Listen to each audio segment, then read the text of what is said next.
Hi everyone, welcome back to DGMC, Diwan-e-Ghalib, Meri Subani. To all our returning viewers, we are very happy you could join us again. And to the new viewers, we are delighted you discovered the podcast and decided to tune in for the first time.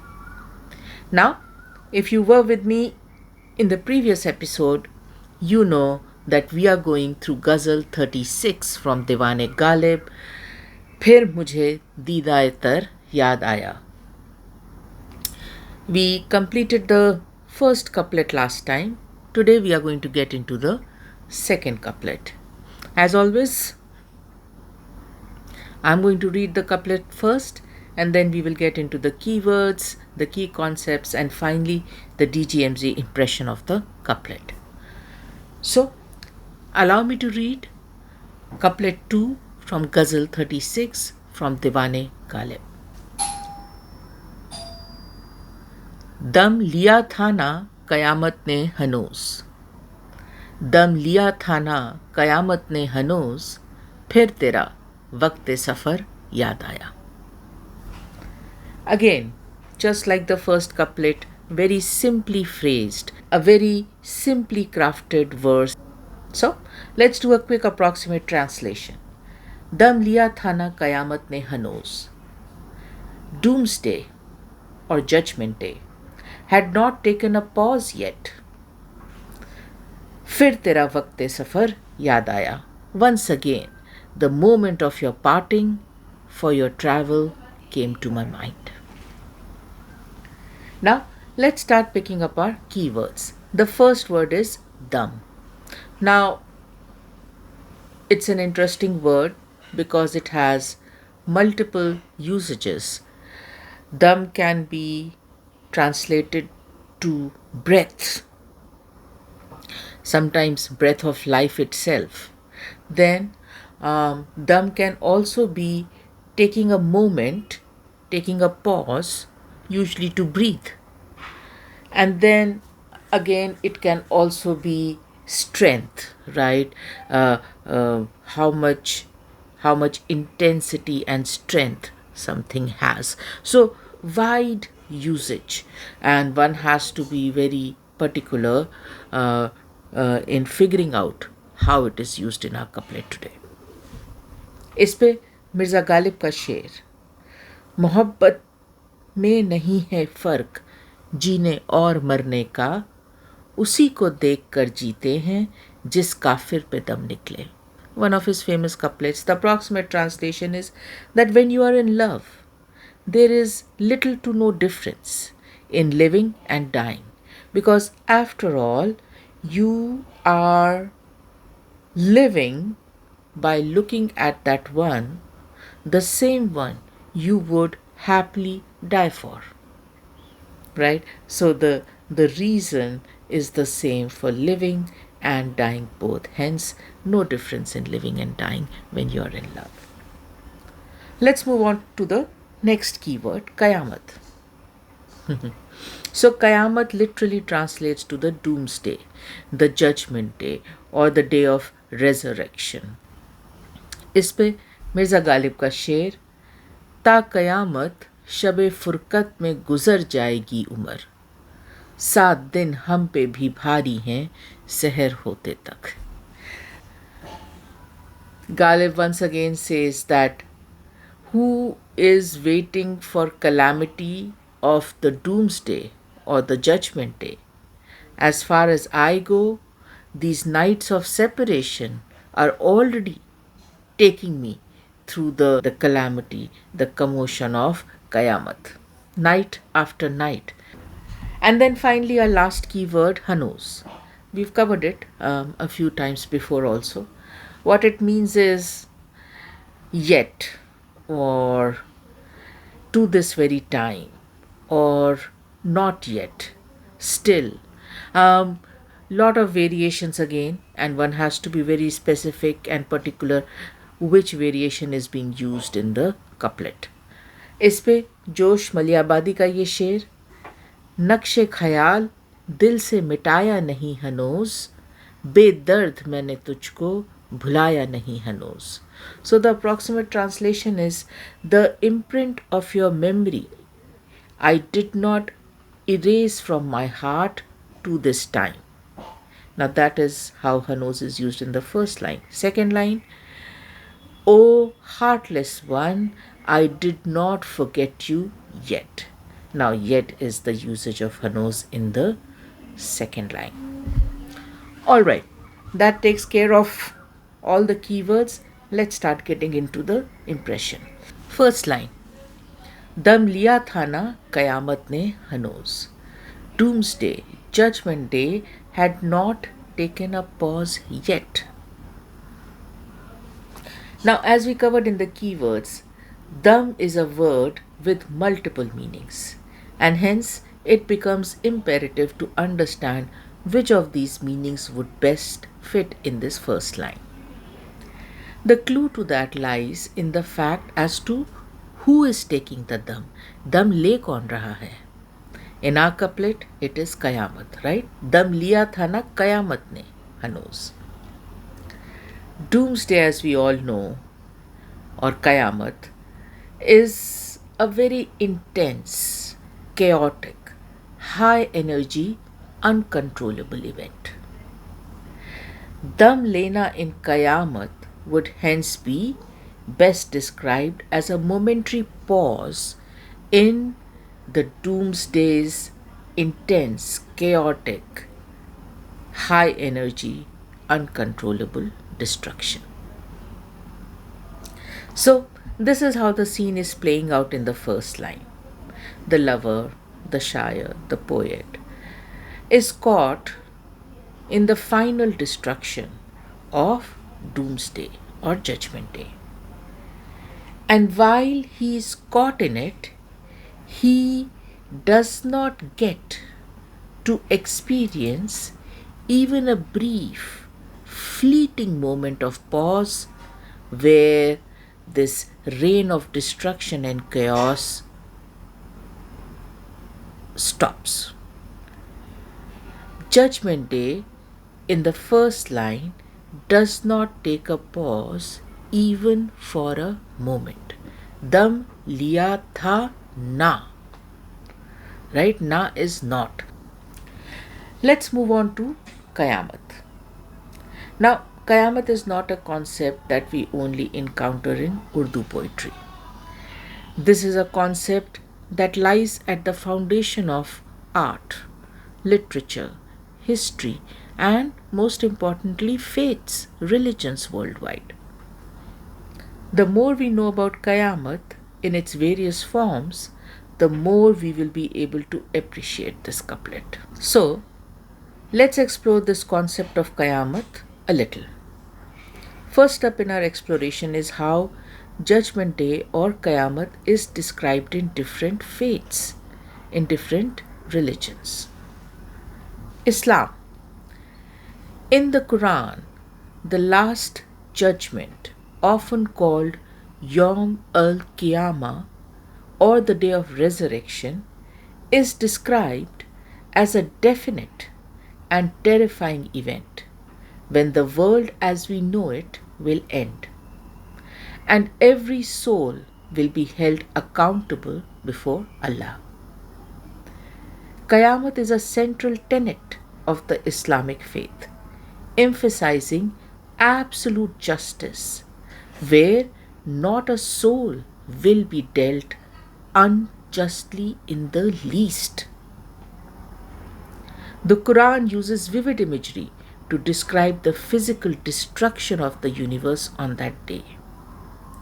In the heavens, the sky will be rent asunder, split open, and rolled up like a scroll.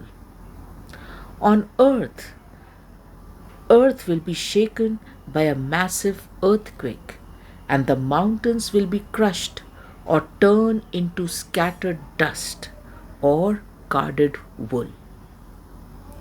As far as the celestial bodies go, the sun will be wound up and lose its light. The stars will scatter and fall, and the moon will be eclipsed and darkened. The Quran also details a specific sequence that transforms the physical world into the realm of Judgment Day. Number 1. The trumpet blasts by Archangel Israfil twice. The first blast causes all living things to perish and the universe to collapse. The second blast resurrects every human being from their graves. Number 2. The gathering, Hashr, of all humanity. This moment is described as a day of extreme distress, where even nursing mothers will forget their infants and people will appear intoxicated from fear. Number 3. Every person will be presented with a book of deeds, Kitab al-Amal, that has recorded every small and great action throughout one's life. Those who receive the book in their right hand are successful ones bound for paradise. Those who receive it in their left hand will face severe regret and punishment. Number 4. Deeds will be weighed on divine scales of justice called mizan. If a person's good deeds are heavier than their bad ones, they are successful. Even an atom's weight of good or evil will be brought to account. And then finally, fifth one, everyone must cross a bridge, Sirat, stretched over hellfire. It is described as a bridge which is thinner than a hair and sharper than a sword. The righteous will cross it swiftly, while the wicked will stumble and fall into the hellfire below. So that is a very summarized, brief description of how Islam describes the Day of Judgment. Moving on to Christianity. In the Bible, the Last Judgment, also called the Final Judgment or Day of the Lord, is the climactic event where God, through Jesus Christ, evaluates every human being to determine their eternal destiny. The books are opened. Multiple records are used. One is the Book of Life, containing the names of those who have faith in Christ. Other records every deed, word, and thought of every person. While salvation is frequently described as a gift of grace through faith, the judgment evaluates works as evidence of that faith. In Matthew 25:31-46, Jesus illustrates the judgment by separating people like a shepherd separates sheep from goats. The sheep will be the righteous ones, welcomed into eternal life because they showed mercy to the least of these, hungry, thirsty, strangers, sick. The goats will be the unrighteous ones, consigned to eternal fire for failing to show such compassion. Moving on to Hinduism. In Hinduism, there is no single final day of judgment.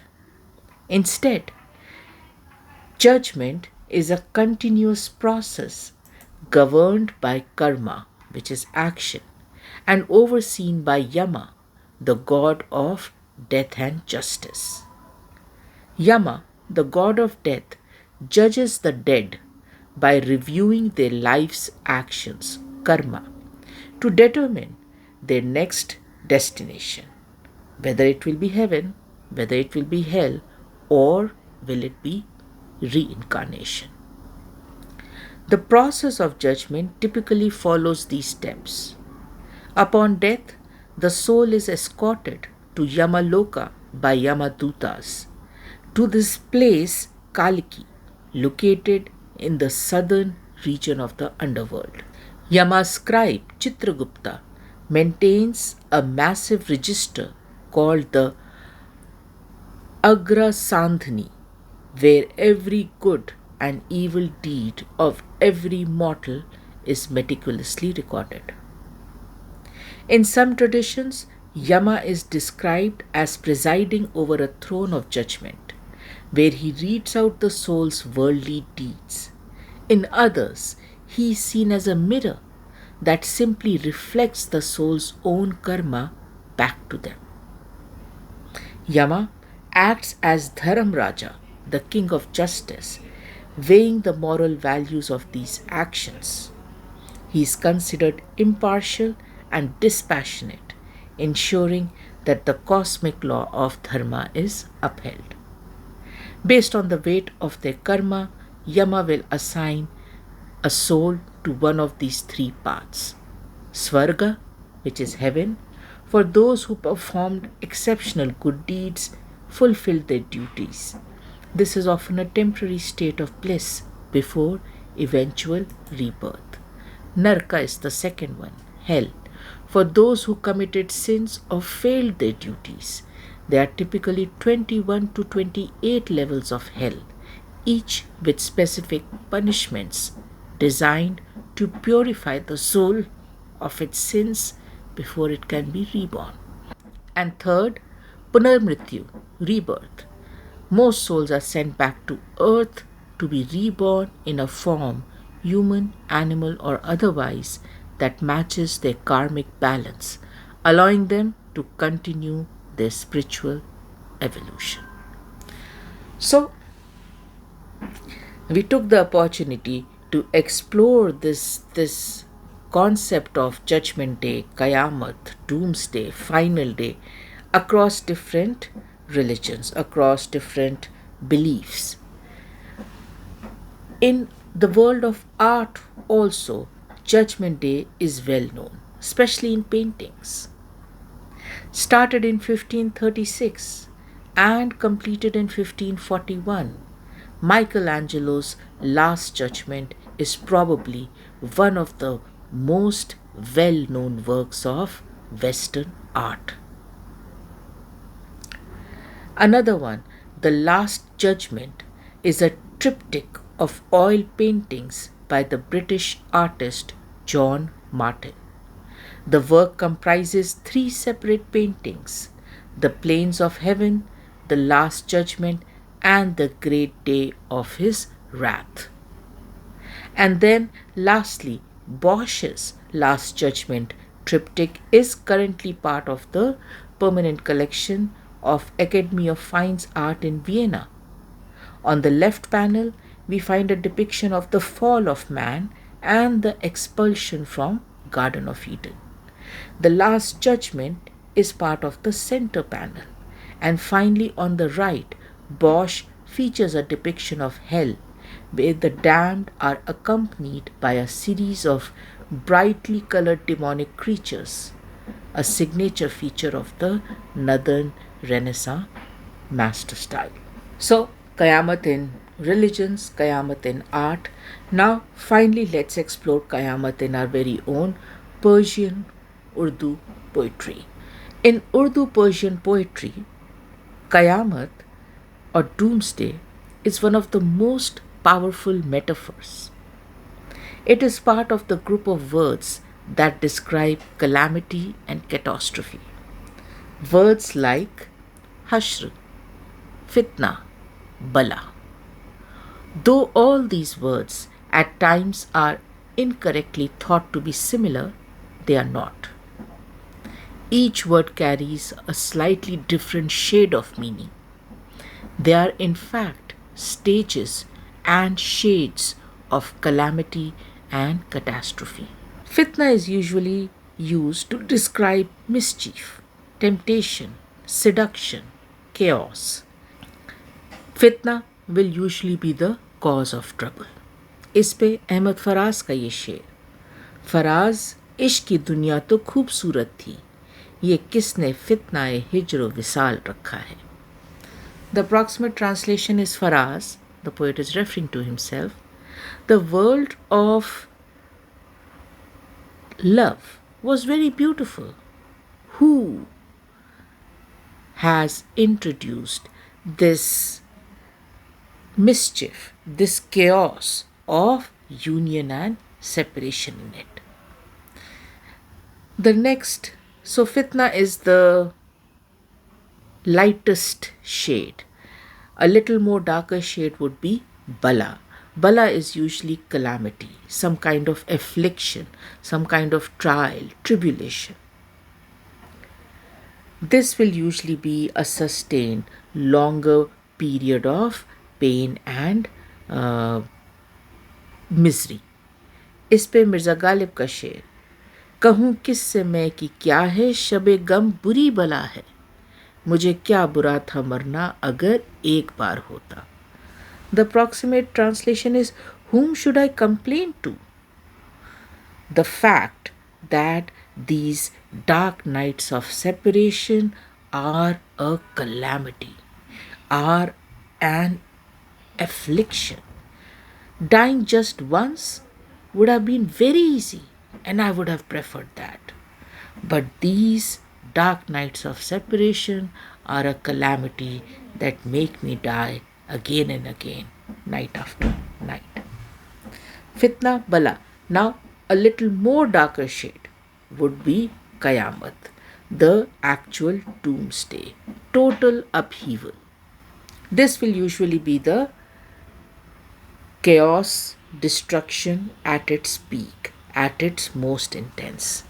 इस पे दाग दहलवी का ये शेर, गजब किया तेरे वादे पे एतबार किया, तमाम रात कयामत का इंतज़ार किया. The approximate translation is that it was very unfortunate that I went ahead and put my faith in your promise. Because of that, I had to, for the entirety of the night, wait for Qayamat itself. The waiting was like Qayamat itself. Waiting for you felt like Qayamat itself, the actual doomsday. And then the last word in this vocabulary of chaos and calamity is Hashr. Hashr is this gathering on the Judgment Day. We just covered it in the description of Judgment Day in Islam, right? So Hashr is this public, visible gathering of people together for Judgment Day. इस पे कमार जलालबी का ये शेर, मैं इस हालात से पहुंचा हश्र वाले खुद पुकार उठे, कोई फरियाद वाला आ रहा है रास्ता देना. The approximate translation is, my state in which I arrived at Hashr on Judgment's Day was such that everybody screamed out, give him way, clear way for him. This is someone who is coming with a long held lament, long held plea. Give him way, let him come to the front.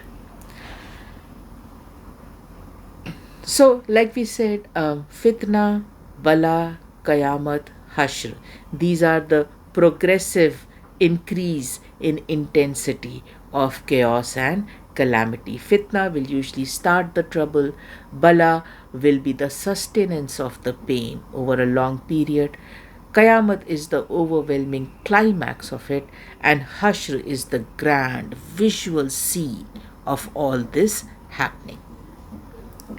In our couplet, as we all know, it is Qayamat that we are using. Qayamat literally translates to Judgment Day, Doomsday, but that's never how it is used in Urdu poetry usually. In Urdu poetry, the shayars use Qayamat to describe, number one, overwhelming beauty of the beloved. Number two, intense longing. Number three, emotional devastation. Number four, shock. Number five, jealousy and anger. And number six, celestial power display. Qayamat in poetry means any moment so intense that it feels like the end of the world. Now, the $1,000,000 question is, which meaning of Qayamat is Ghalib referring to in this first line? Is it the actual doomsday? Is it the beloved? Or is it a very intense emotional moment that feels like doomsday or Qayamat? Well, at DGMC we believe Ghalib incorporates all three meanings of Qayamat in this couplet. But he does not do that in the first line itself. Each meaning of Qayamat unfolds as the couplet progresses. है ना कमाल की बात कि तीनों मतलब हैं कयामत के, पर एक साथ नहीं, एक के बाद एक। जैसे जैसे आप शेर पढ़ते जाते हो वैसे वैसे ये मतलब एक के बाद एक उभरते जाते हैं। Coming back to a first line, दम लिया था ना कयामत ने हनूज, doomsday had not taken a pause yet. Here in the first line, DGMC believes Qayamat is indeed doomsday. Ghalib is referring to Qayamat, the grand cosmic disorder and chaos of Judgment Day.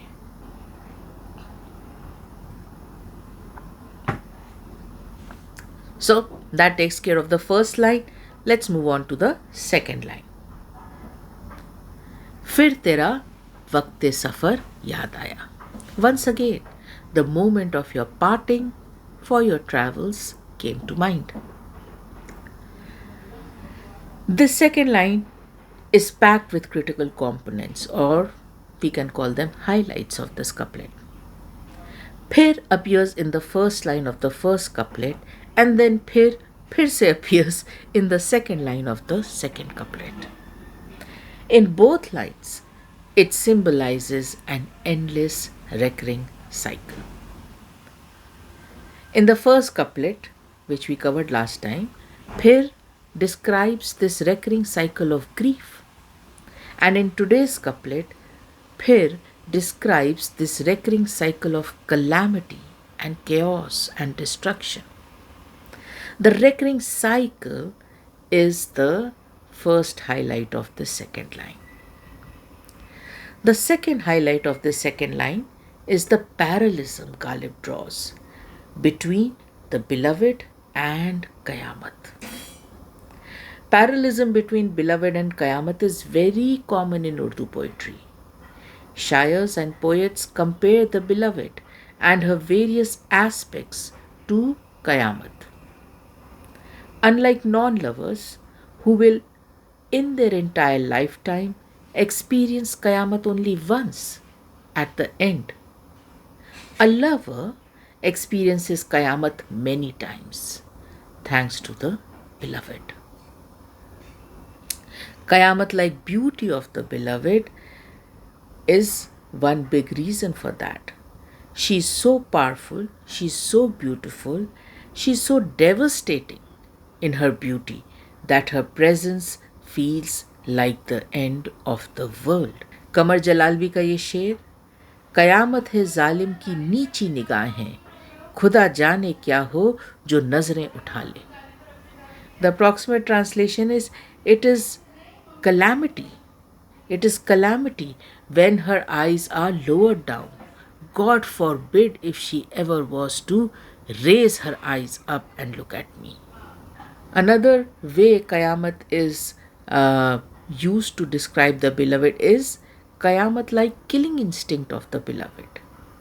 In classical ghazal, the beloved is often a killer, qatil, but not just any killer. A killer with power and instincts equal to Qayamat. Another way Qayamat and beloved are kind of talked about is the disorder. Qayamat, as we know, brings this cosmic disorder with skies splitting, stars falling, graves opening, etc. etc. Beloved also causes the same level of disorder for the lover and his inner world. So, lot of ways in which aspects of the beloved are considered to be as chaotic, as destructive as Qayamat itself. What is interesting is that sometimes poets will describe the beloved as Qayamat, and then sometimes poets like Ghalib will describe Qayamat as just another aspect of the beloved. Ghalib in today's couplet connects Waqt-e-Safar, the moment of beloved's departure, to Qayamat. This is how the scene plays out. While the lover is caught in actual doomsday, judgment day, Qayamat, while the chaos and fury of Judgment Day is not pausing even for a second, while the lover continues to be consumed by Qayamat, he once again remembers the moment of Waqt-e-Safar, the moment of beloved's departure. Now, some might interpret this as all the calamity and commotion of Judgment Day reminds the lover of the moment the beloved departed. This is a perfectly viable explanation. But in DGMZ's humble opinion, Ghalib the lover in this couplet is already caught in the actual, recurring, unstoppable chaos of Qayamat and is surviving it. But when the memory of the moment of beloved's departure arrives, that is when the lover is hit by a force equivalent to Qayamat. That is when Qayamat for the lover actually begins. The memory of the moment of beloved's departure. जलील मनिकपुरी का ये शेर, कोई क्या जाने कि है रोज़े क़यामत क्या चीज़, दूसरा नाम है मेरी शबे तन्हाई का. Beautiful couplet. Approximate translation is who knows? Who knows what this day of judgment is? What is it like? It is just a second name to describe the nights of separation I lived through. It's almost as if the lover will not get consumed and destroyed by the actual non-stop Qayamat that is happening around him. What will destroy the lover is this returning memory of the beloved's departure. The emotional calamity this memory brings is much, much more intense than the real Qayamat itself. And the lover, though he will not be affected by the real Qayamat, he will succumb to the emotional calamity and chaos of this memory that has returned. Mohsin Naqvi का ये शेर, वो मुझसे बढ़ के ज़ब्त का आदी था, जी गया, वरना हर एक सांस क़यामत उसे भी थी. The approximate translation is, she was better at self-control, self-discipline and patience, and hence she lived. Otherwise, every breath was like Judgment Day, was like Qayamat itself for her also. Ghalib in this second line has almost negated the entire Judgment Day with that one moment of departure. And in this negation, in this nullifying, lies the beauty of the couplet. So that takes care of Phir Tera Waqt-e-Safar Yaad Aaya. Once again, the moment of your departure came to mind. I remembered it once again. Alright, now, as always, let's take a few minutes to step back and look at this couplet in totality. The first thing that hits us is that how beautiful an example this couplet is on the various symbolisms of Qayamat in Urdu poetry. Actual doomsday, beloved, or an intense emotional moment. All these three things play in the couplet. Ghalib keeps the first line completely focused on the actual Qayamat or doomsday, along with its recurring, never-ending cycle. Dam liya tha na Qayamat ne Hanuz.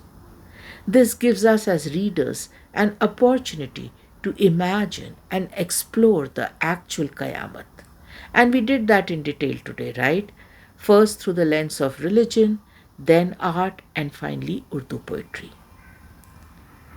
The large, cosmic, and divine scale at which Qayamat or the Judgment Day operates is overwhelming. And the more we appreciate this scale, the more the couplet hits harder. The second line is where Ghalib starts the parallelism between the beloved and Qayamat.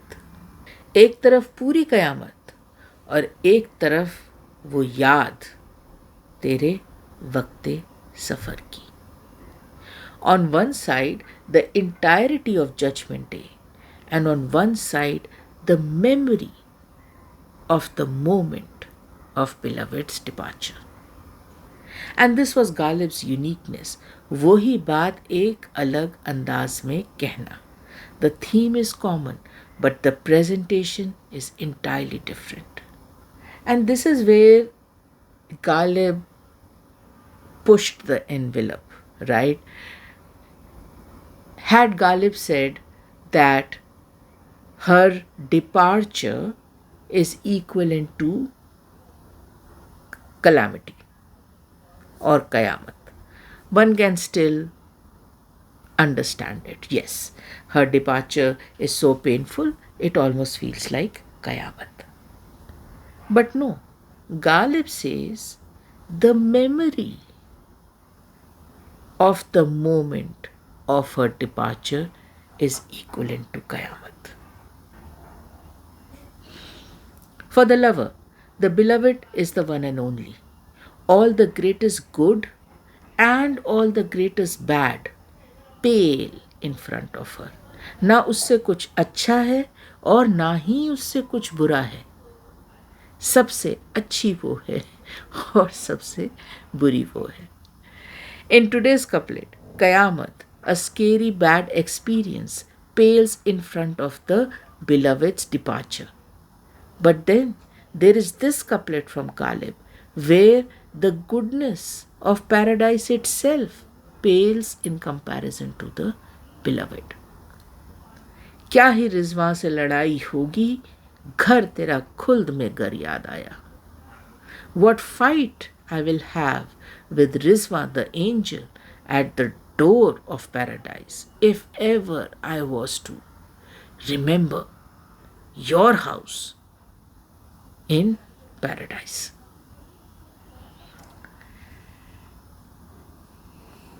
Now, all this is there, Qayamat, Dam, Waqt-e-Safar. But the main character of this couplet is power of memory. A powerful, agonizing force connecting the lover to the beloved. Yaad. Memory of the beloved is not a passive act, but rather an active, torturous experience. Memory acts as a vital link that allows the lover to navigate emotional landscapes, ensuring that what was once physically present continues to be alive through memory, in memory. Both the good and the bad, both the joys and the pain. The lover keeps them alive through memory. This intense emotional experience forms the foundation of Yaad Shairi, remembrance poetry. And Ghalib was unmatched in Yaad Shairi. The sheer memory of the beloved's departure can destroy the lover more than actual Qayamat itself. Lastly, as you know, in the DGMZ impression today, we have interpreted the Qayamat in the first line as actual doomsday, actual judgment day, because that is what passed the DGMZ test. But there can definitely be another version where you interpret Qayamat of the first line as the emotional turmoil happening inside the lover. And that is the beauty of Ghalib's couplet, right? That was the multiplicity of Ghalib's couplet, that you could interpret it in more than one ways, and all of them would make sense. All right, that brings us to the end of Dam liya tha na Qayamat ne Hanuz, Phir Tera Waqt-e-Safar Yaad Aaya. Doomsday had not taken a pause yet. Once again, the moment of your departure came to mind. All right, now, as always, for the new viewers, a strong recommendation to access the episode titled Introduction to DGMC, because it will give you a good insight into the motivation and inspiration behind this podcast. For our regular viewers, please, whenever you get time, visit the homepage of the channel. There are multiple playlists segregated by topics and ghazals. Explore them and pick an episode that interests you. If you haven't joined us on the Facebook page, do join us there. Now, I'm going to go ahead and close this episode by sending a lot of love and light to all you dear viewers, and thanks for watching.